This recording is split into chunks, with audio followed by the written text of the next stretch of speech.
Linear differential equation है हमारे पास higher order differential equation जिसमें हम सॉल्व करते हैं। इसकी डेफिनेशन है linear differential equation a linear differential equation of order n in the dependent variable y and the dependent variable x is of the form। ये एक n ऑर्डर की differential equation है, लीनियर डिफरेंशियल इक्वेशन है जिसका order n है। इसमें y जो है वो डिपेंडेंट वेरिएबल है और x इंडिपेंडेंट वेरिएबल के तौर पे ऑपरेट हो रहा है यहाँ पे।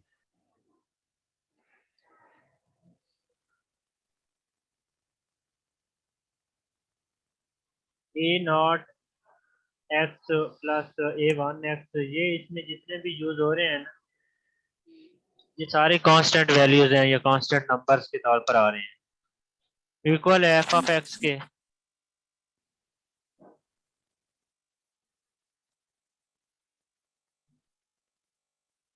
कोई प्रॉब्लम है?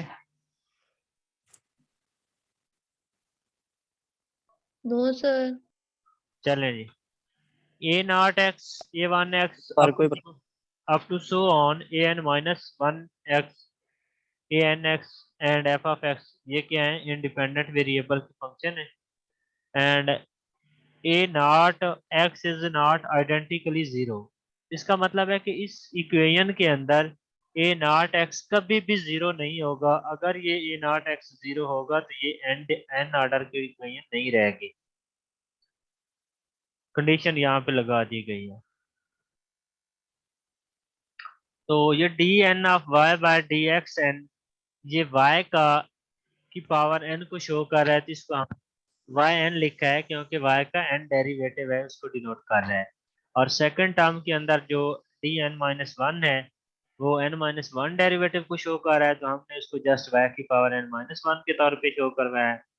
इसी तरह ये जो डेरिवेटिव है इसका ऑर्डर कम होता होता ए एन के साथ, जब वो वेरिएबल आएगा तो वो सिंगल वाई आ जाएगा और ये इक्वल हो जाएगा एफ ऑफ एक्स की।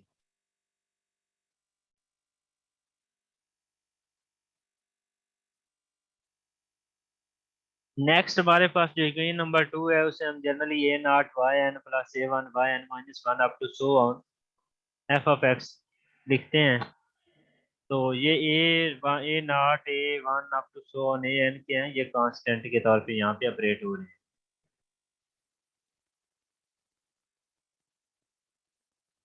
Equation one is with variable constant quotients while two is with constant quotients. Equation number one के अंदर जो कोशेंट हैं वो एज ए वेरिएबल ऑपरेट होते हैं, जो टू है इसमें ये कांस्टेंट के तौर पे ऑपरेट हो रहे हैं।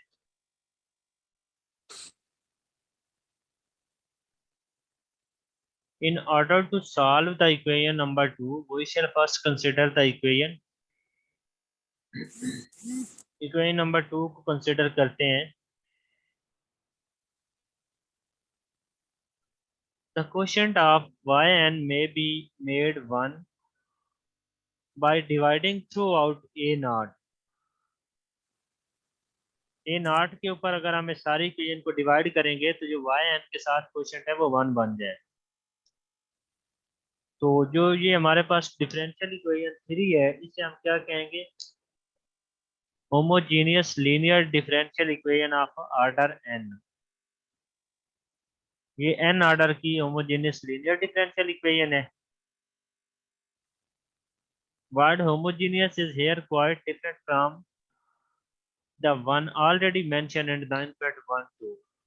9.12 के अंदर जो हमने होमोजेनियस डिस्कस की हुई होती है करते हैं, उसमें होता है कि वेरिएबल जितने भी उन सभी की पावर सेम हो तो उसे होमोजेनियस कहते हैं।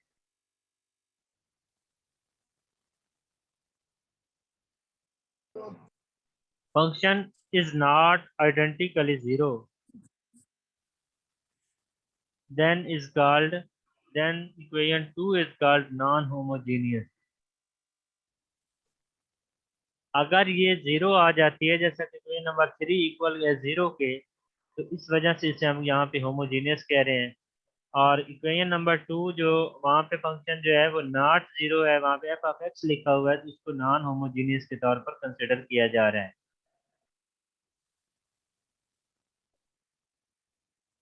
और थ्री को हम क्या कह रहे हैं, ये एसोसिएट कर रही है टू के साथ क्योंकि उसकी जैसी है। डेफिनेशन हमारे पास है, अगर हम y1x y2x up to so on ym(x), ये जितने भी m इसमें क्या आ रहा है, फंक्शन ऑफ इंडिपेंडेंट वेरिएबल।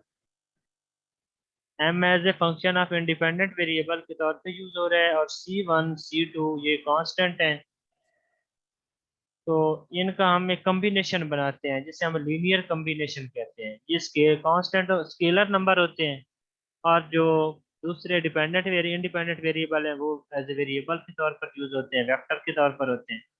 तो इनका कॉम्बिनेशन होता है, आपस में इनको मल्टीप्लाई करते हैं, c1 y1x c2 y2x up to so on cm ym(x).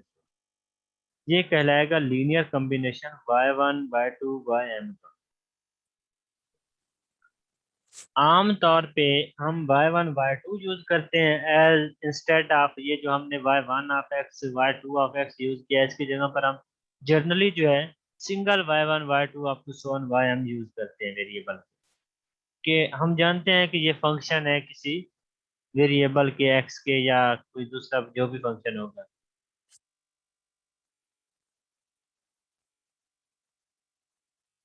In the vector spaces, m non-zero function y1, y2 up to so on ym are called linearly dependent.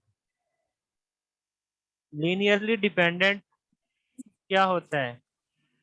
Linearly dependent वो होता है जैसा कि हमारे पास ये एक लीनियर कॉम्बिनेशन बना है c1 y1x c2 y2x up to so on cm(y)(mx). तो इसमें ये जो कांस्टेंट है c1 c2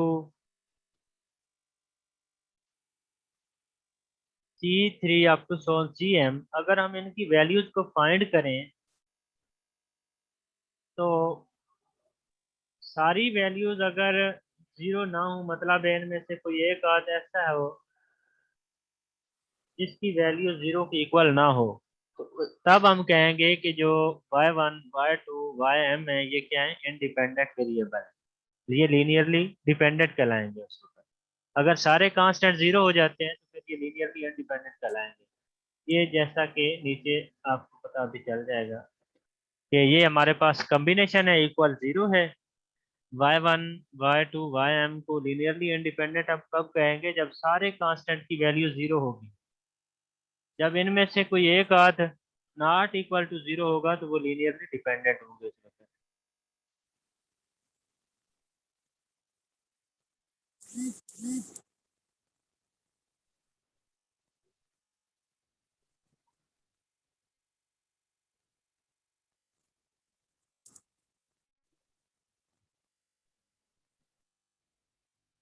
10.3 before investigating solution of 2 of 10.1, every homogeneous linear nth order differential equation has n linearly independent solution।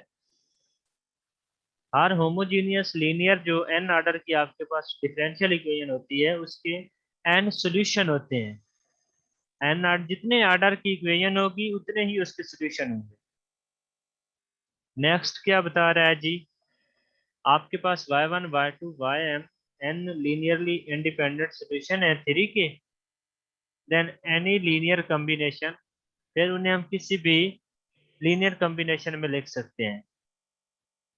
Y C is equal to, मतलब है जितने हमारे पास solution होंगे उनका हम एक लीनियर कॉम्बिनेशन बनाते हैं और उसको जर्नल सोल्यूशन का नाम देते हैं। कंप्लीमेंट्री सोल्यूशन भी इसे कहते हैं। तो चैप्टर नंबर 10 के अंदर जब हम सॉल्व करेंगे तो हमने दो तरह के सोल्यूशन फाइंड करने हैं, एक पार्टिकुलर सोल्यूशन है और एक जर्नल सोल्यूशन या कंप्लीमेंट्री सोल्यूशन है। तो जो हमारे पास कंप्लीमेंट्री सोल्यूशन होता है या जर्नल सोल्यूशन होता है, ये डिपेंड करता है इक्वेशन के ऑर्डर के ऊपर। जितने ऑर्डर की इक्वेशन होगी उसके उतने ही जर्नल सॉल्यूशन आएंगे। वाई पी क्या है, ये पार्टिकुलर सॉल्यूशन है इक्वेशन नंबर 2 का। Y P doesn't contain constant, then Y C plus Y P is the general solution of 2।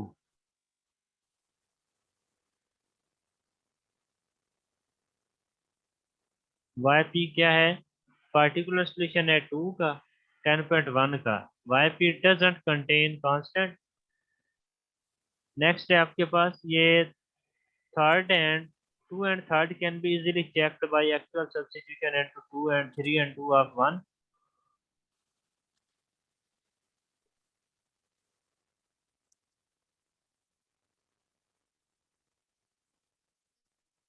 तो जब हमने किसी भी इक्वेशन का सॉल्यूशन फाइंड करना होता है तो इसमें ये दो तरह के सॉल्यूशन है, Y C plus Y C. ये फाइंड करके उनको ऐड करेंगे तो वो हमारे पास जनरल सॉल्यूशन जो है वो आ जाएगा complete. General solution for Y C क्या कहलाता है? Complementary function. And Y P particular integral कहलाता है। उन्हीं चीजों को हमने नेक्स्ट जो है ना डिस्कस करना है।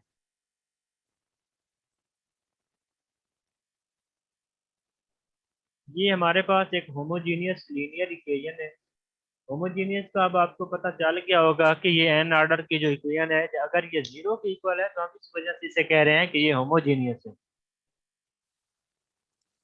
और इसमें constant A1 A2 up to AN ये सारे कांस्टेंट यूज हो रहे हैं।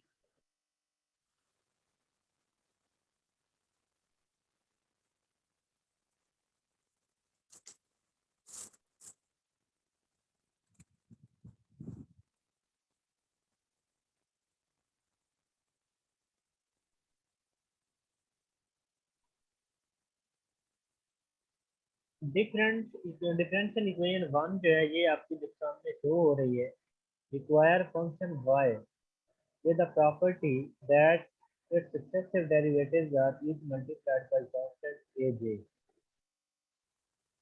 इस तरह की जो इक्वेशन है अगर हम इसके सोल्यूशन इस तरह से फाइंड करेंगे तो इसके हमारे पास जितने भी सोल्यूशन आएंगे वो अगर हम जो कम्प्लीमेंट्री फंक्शन होंगे इसके वो ऑर्डर के हवाले से इसके एन ही होंगे हमारे पास।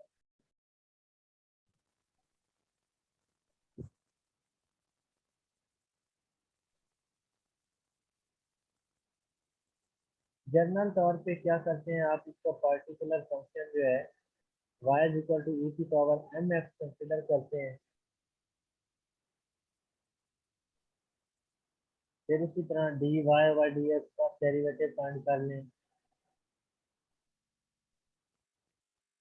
जितने आपको रिक्वायर है वो सारी वैल्यूज जब आपने फाइंड करनी है तो आप वन के अंदर वो दर्ज करेंगे।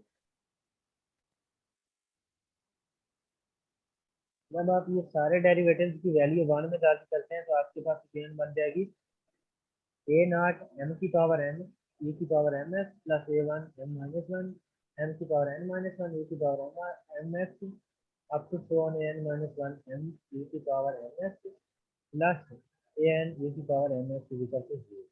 इनमें से जो कॉमन आ रहा है वो ई की पावर एम एक्स से अंदर आपके पास बच जाएगा A not M N A one M N minus one up to so on A N is equal to zero.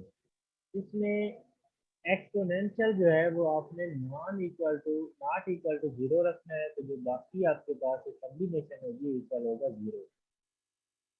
तो ये y is equal to E की पावर एम एक्स के है, ये सोल्यूशन है इक्वेशन नंबर वन का। एक and only एक एम एज सोल्यूशन है टू।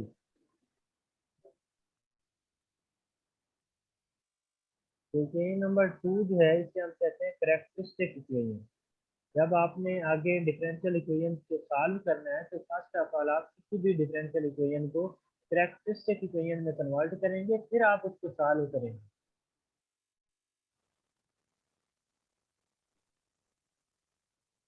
जो टू है ये हमने वन से निकाली है, इसी तरह हमारे पास जो भी डिफरेंशियल इक्वेशन होंगी है उसमें से हमने टू को बनाना है, करेक्टरिस्टिक इक्वेशन उसकी बनानी है, जनरेट करनी है गिवन। तो यहाँ पर हमारे पास तीन केसेस बनेंगे जब हम तो करेक्टरिस्टिक इक्वेशन को सॉल्व करेंगे ना तो तीन तरह के सोल्यूशन आने हैं। एक तो रियल और डिस्टिंक्ट सोल्यूशन होगा, दूसरे रियल और रिपीटेड होंगे और तीसरे कॉम्प्लेक्स होंगे। अब हमने इन तीनों केसेस को वन बाय वन डिस्कस करना है।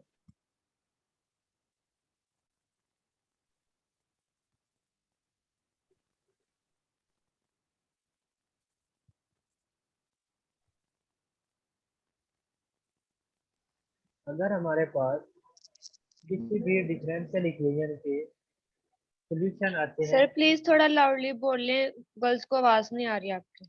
अगर हमारे पास किसी भी डिफरेंशियल इक्वेशन के सॉल्यूशन m1 m2 mn इस तरह के सॉल्यूशन आते हैं मुख्तलिफ, तो इसका जो आंसर है वो हम कैसे रूट अगर इस तरह के आते हैं वन से लेकर एम एन तक मुख्तलिफ रूट होंगे तो उसका जो सॉल्यूशन है वो हमने कैसे लिखना है, e की पावर m1x, e की पावर m2x, e की पावर mnx, मतलब एक्सपोनेंशियल की पावर में लिखना है हम, और साथ में कोई कांस्टेंट भी लगाते जाएंगे। ये इसका सॉल्यूशन बन जाएगा y is equal to c1 e की पावर m1x, c2 e की power m2x up to so on plus cn e की पावर mnx। ये सॉल्यूशन आपने कब लिखना है? ये राणे जुनैद को क्या मसला है?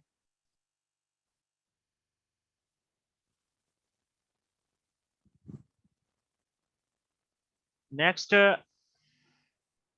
जब आपके पास कोई रूट्स रिपीट हो रहे होंगे, मतलब आप किसी को सॉल्व करते हैं कैरेक्टरिस्टिक इक्वेशन को और उसकी वैल्यू आती है टू टू टू, 3 दफा 2 आ जाता है, मतलब कोई भी आंसर 2 या 3 दफा रिपीट होता है, तो उस केस में आप उसका सॉल्यूशन जो है वो कैसे लिखेंगे? ये आपके पास एक कैरेक्टरिस्टिक इक्वेशन है D naught A naught D N A one D N minus one up to so on A N. तो इसको generally F of D is into Y is equal to zero रखा गया है। तो यहाँ पे हम इक्वेट करेंगे तो एफ ऑफ डी इक्वल होगा A naught D N A one D N minus one up to so on A N तक। इसमें अगर हम एफ ऑफ डी जीरो रखते हैं, उसकी वैल्यू रखेंगे, तो ये हमारे पास इक्वेशन एक बनेगी D minus M one D minus M two D minus M N into Y is equal to zero.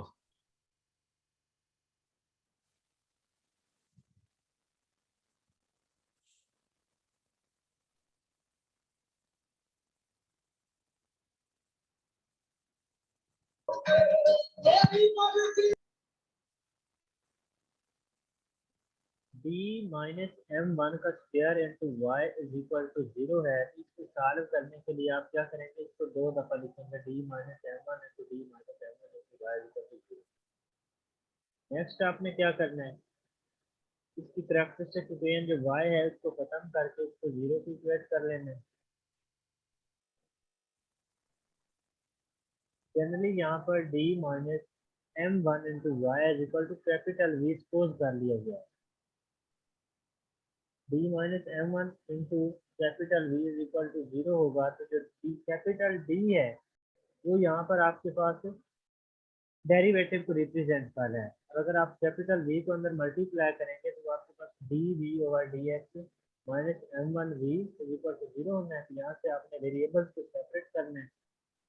अगर वेरिएबल को सेपरेट करेंगे तो ये आपके पास capital D V over V is equal to M one into D X आ जाए। इसको सॉल्व करने के लिए क्या करते हैं, इंटेग्रल अप्लाई करेंगे दोनों साइडों के ऊपर, इंटीग्रेशन इसकी करनी है। तो 1 ओवर जो वी होता है उसका आंसर होता है नेचुरल लॉग वी, और ये राइट साइड पे एम वन एक्स आएगा और साथ में इंटीग्रेशन कांस्टेंट आ जाएगा।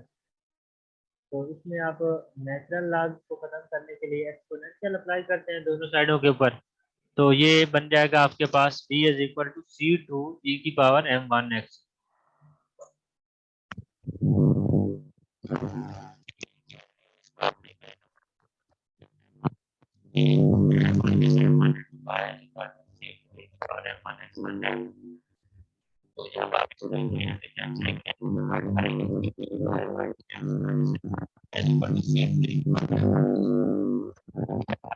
यदि कोई ऑर्डर वन की बनेगी आपके पास, और इस इक्वेशन का अगर आपने इंटीग्रेशन फैक्टर फाइंड करना है तो एक्सपोनेंशियल इसमें y फंक्शन के साथ जो भी वेरिएबल होगा उसको आपने एक्सपोनेंशियल की पावर में रखना है। y के साथ यहाँ पर क्या है, माइनस एम वन है, तो एक्सपोनेंशियल की पावर में वो वेरिएबल -1 m1 को रखेंगे और इसकी इंटीग्रेशन करेंगे तो उसका क्या आंसर आएगा, -m1x आएगा। इंटीग्रेशन फैक्टर इसमें क्या बनेगा, e की पावर -m1x। तो इसको फिर हम सारी इक्वेशन के साथ मल्टीप्लाई करवा देते हैं। जब मल्टीप्लाई करवाएंगे तो लेफ्ट साइड पे हमारे पास, राइट साइड पे e की पावर m1x और e की पावर -m1x आपस में कैंसिल होकर 1 हो जाएंगे, क्योंकि दोनों की पावर 0 होगी तो एक्सपोनेंशियल की पावर 0 1 होंगे। राइट साइड पे c2 बन जाएगा और लेफ्ट साइड पे जो फंक्शन बनेगा वो डेरिवेटिव होना है y डॉट e की पावर -m1x का। इस डेरिवेटिव को खत्म करने के लिए दोनों साइडों के ऊपर इंटीग्रेशन अप्लाई करेंगे, तो y e की पावर -m1x बराबर होगा c2x प्लस c1x। और नेक्स्ट ये e की पावर -m1x जो है राइट साइड पे प्लस में कन्वर्ट हो जाना है। इस तरह का ये सोल्यूशन आपके पास बन गया है। जब रूट्स रिपीटेड होने हैं तो उस वक्त आपने क्या करना है, c1 plus c2 into x e की पावर m1x।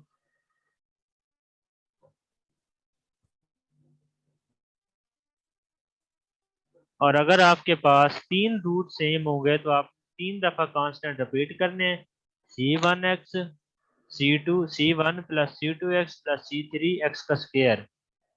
और फिर आपने जो वैल्यू सेम रिपीट हो रही है उसको m की जगह पर रखना है।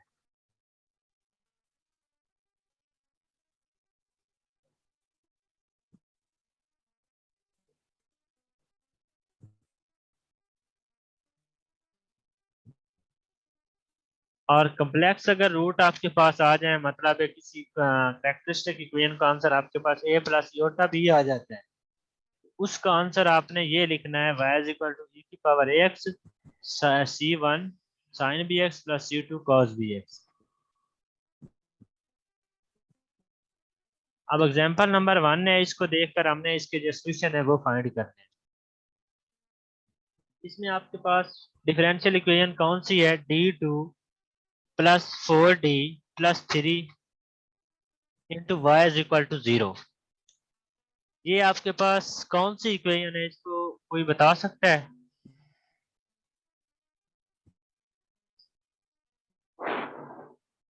कोई स्टूडेंट बता सकता? Homogeneous sir. हाँ जी, ये होमोजीनियस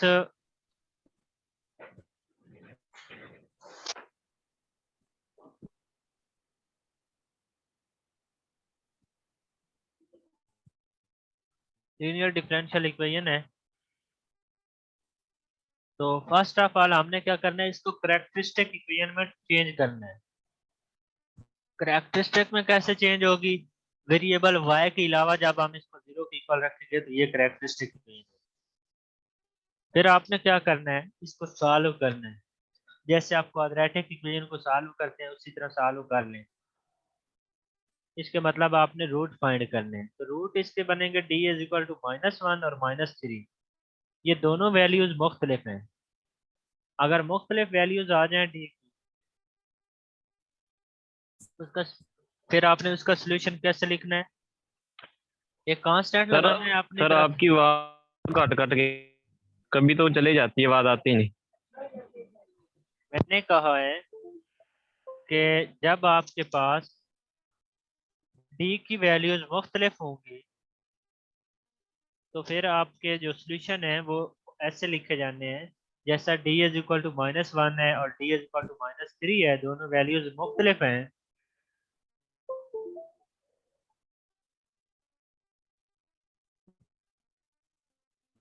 अब आवाज आ रही है आपको?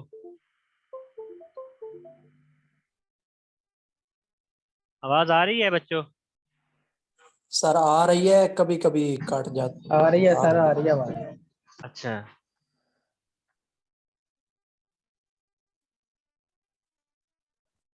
d की हमारे पास वैल्यूज हैं -1 और -3।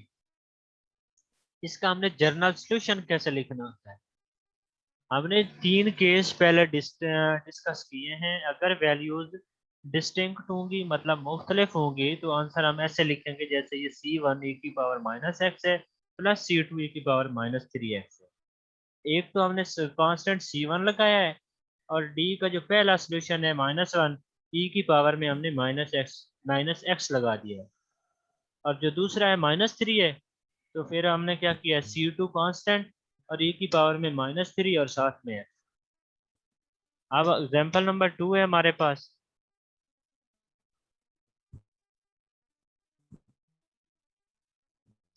तो 2 में हमारे पास है डी की पावर 3। जितनी डी की पावर होगी हाईएस्ट उतने सोल्यूशन होने हैं। ऊपर वाली इक्वेशन में डी स्क्वायर था, क्वाड्रेटिक थी, तो उसके 2 सोल्यूशन आए हैं। अब ये क्यूबिक है तो इसके 3 सोल्यूशन होने हैं।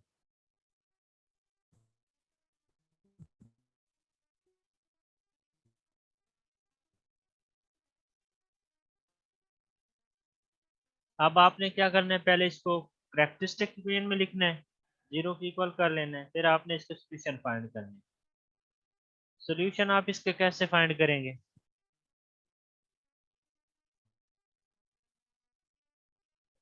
आप इसके ऊपर सिंथेटिक डिवीजन के हाँ जरिए। जी, सिंथेटिक डिवीजन भी यूज कर सकते हैं।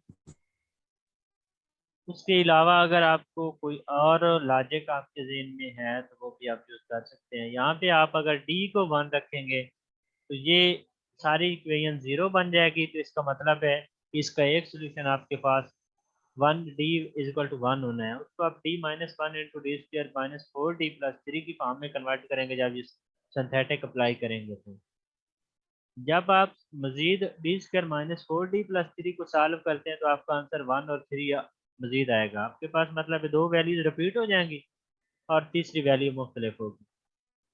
अब इस केस में आप सोल्यूशन कैसे लिखते हैं? एक वैल्यू डिस्टिंक्ट भी यहाँ पे यूज हो रही है और रिपीट भी यूज हो रही है। तो रिपीट वाला सोल्यूशन, अच्छा, उनका जो रिपीटेड है वो लिख लें, और जो डिस्टिंक्ट वैल्यू है उसका अलहदा लिख। तो ये आपकी जो पहले वाली दोनों वैल्यूज है वो रिपीट है, 1 1 है। तो आपने कांस्टेंट अपनी तरफ से ऐड करने हैं, C1 + C2x, और जो वैल्यू रिपीट हो रही है वो 1 है, उसको ई की पावर में साथ में लिखना है एक ही दफा, प्लस थर्ड जो थर्ड वैल्यू डिस्टिंक्ट है उसको सेपरेट लिखें, C3 e⁻³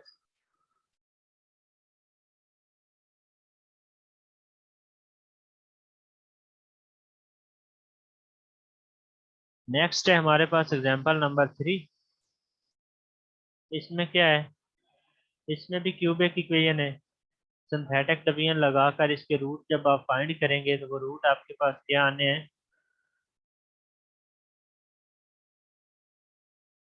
जो रूट इसके आएंगे वो आपके पास प्लस माइनस योटा वाले आने हैं।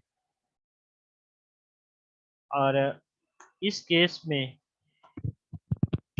है तो उसका आपने सोल्यूशन सेपरेट लिखा है, और जो प्लस माइनस योटा है कम्प्लेक्स रूट है, तो उनको आप उनका आंसर जो है वो आप साइन और कॉस की फॉर्म में लिखते हैं। उसका फार्मूला होता है e⁻AX। तो ए यहाँ पे 0 है, इसमें e⁻0x लिखना है, और C2 साइन BX, बी की वैल्यू आपके पास क्या है, 1 है, तो साइन एक्स आ जाएगा, प्लस C3 cos BX है तो उसकी जगह पर भी C3 cos X आ जाना है। कम्प्लेक्स का सोल्यूशन आपने इस फॉर्म में लिखना है। ये एग्जांपल नंबर 4 है आपके पास। ये भी क्वाड्रेटिक इक्वेशन ही है, लेकिन इसमें साथ में कंडीशंस अप्लाई की गई हैं कि y(2 = 2 एंड y'(2 = 0)। पहले आपने इसकी सोल्यूशन फाइंड करने हैं, जैसा कि हमने y निकाल लिया है, C1 e⁻³ + C2 e⁻⁻4x। उस बाद में आपने क्या करना है, x को 2 रखना है, इसी इक्वेशन के अंदर 1 में आपने x की वैल्यू 2 दर्ज करनी है। तो ये आपके पास बनेगा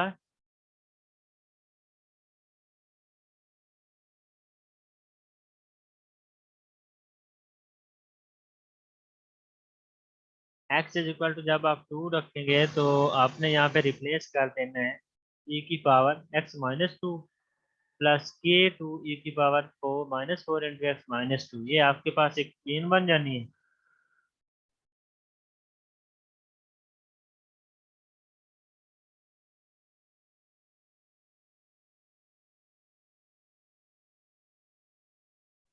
और नेक्स्ट आपने इसमें क्या करना है, y2 = 2, y2 की वैल्यू फिर आपने यूज कर देनी है 2।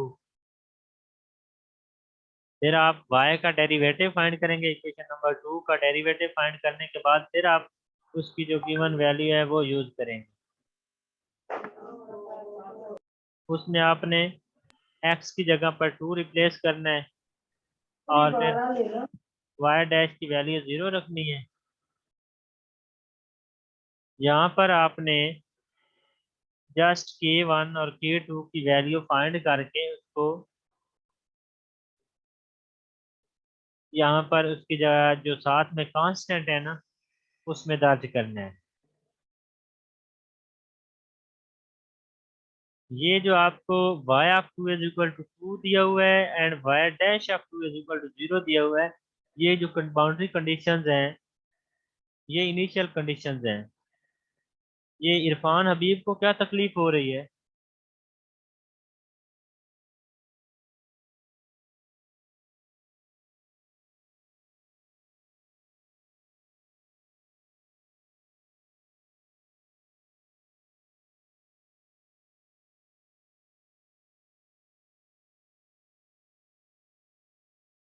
ये y of 2 is equal to 2 और y dash of 2 is equal to 2 जो है ये हमें सॉल्यूशन के अंदर कांस्टेंट की वैल्यू को फाइंड करने के लिए हम यूज करते हैं इनको। जैसा कि आपके पास ये इक्वेशन नंबर 1 है, इसमें आप x की वैल्यू अगर 2 रखते हैं, ये आपके पास क्या बनेगा, c1 e की power 6x plus c2 e की पावर माइनस 8x। तो y की जगह पर आपने क्या रखना है, 2। एक इक्वेशन बनेगी आपके पास। आपने 1 का डेरिवेटिव लेना है y डैश, इसका डेरिवेटिव लेने के बाद जो आपके पास इक्वेशन आएगी उसमें भी c1 c2 होने, उसमें फिर आपने x की जगह पर 2 रख लेना है और y की जगह पर 0, y डैश की जगह पर 0 रखना है। दोनों मसावातों को सॉल्व करेंगे तो c1 और c2 की वैल्यू यहाँ से आपको मिलेगी। उस वैल्यू को आपने 1 में दर्ज कर देना है तो आपका सोल्यूशन आ जाएगा। और वो सोल्यूशन क्या होगा, ये वाला होगा 8/7 e की power 3 into x minus 2 plus 6/7 e की power minus 4 into x minus 2। इसी तरह एग्जाम्पल नंबर 5 में भी आपको इनिशियल कंडीशंस दी हुई हैं, तो पकड़ के रखा। इनको फॉलो करके आप कांस्टेंट की वैल्यूज फाइंड करेंगे।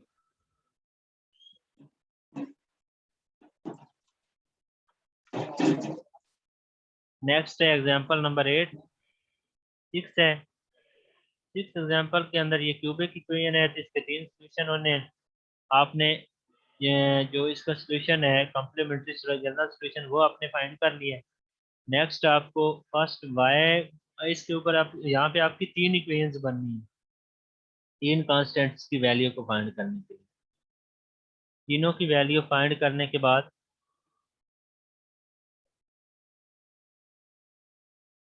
मीटिंग टाइम एंड हो चुका है स्टूडेंट्स। आवाज आ रही है आपको? Yes yes sir. Sir. Sir आ रही है। यस सर, आ रही आवाज।